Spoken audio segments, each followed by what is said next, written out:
buys for a child. We appreciate what you've done so far.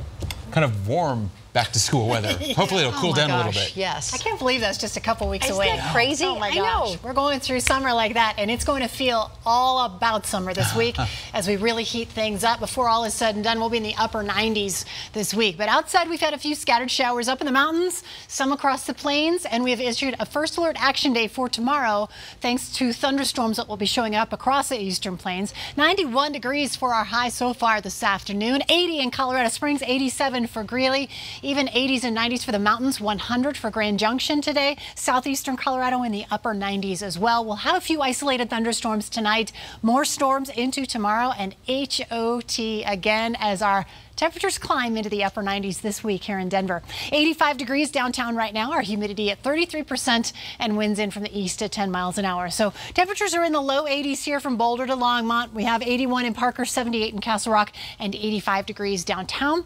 Our satellite radar picture, as you can see, shows most of the activity through southern Colorado, but we have had some pop-up thunderstorms here around Denver and across the eastern plains.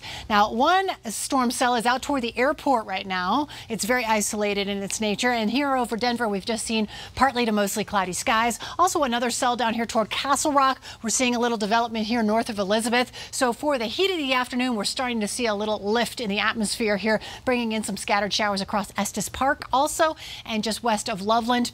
Isolated storms out across the eastern plains. These will become more widespread into tomorrow, but heavier showers are down to the south where we still have flash flood watches and warnings in effect for these areas, mostly burn scar areas, so we're watching those as well.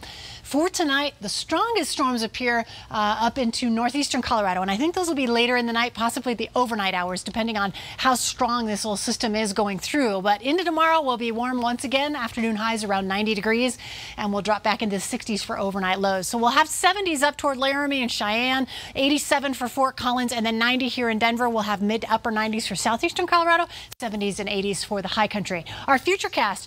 By noon tomorrow, you can see a few scattered showers developing off to the west, and then we see some shower activity here for the Denver area and up into northeastern Colorado by about 5:30 tomorrow afternoon. More widespread rain across the eastern plains by about 10 o'clock in the evening. So we have that chance for strong thunderstorms. General thunderstorms possible all across the state, just possibly a little bit stronger across the eastern plains, which is why we have that first alert action day for tomorrow, just to keep you weather aware throughout the day that you could be interacting with some thunderstorm activity tomorrow during the day. Temperatures in the upper 80s to around 90 degrees for us tomorrow afternoon. On the 7-day forecast, you see how hot it gets here in a short period of time. 90 degrees tomorrow, 96 on Wednesday, and then 98 on Thursday. It'll be sunny and hot, and we'll stay around upper 90s into Saturday as well, with partly cloudy skies, chance for thunderstorms coming back not only on Friday but on Sunday too. So a pretty typical summertime forecast, just about almost 10 degrees warmer than where we should be by the end of the week.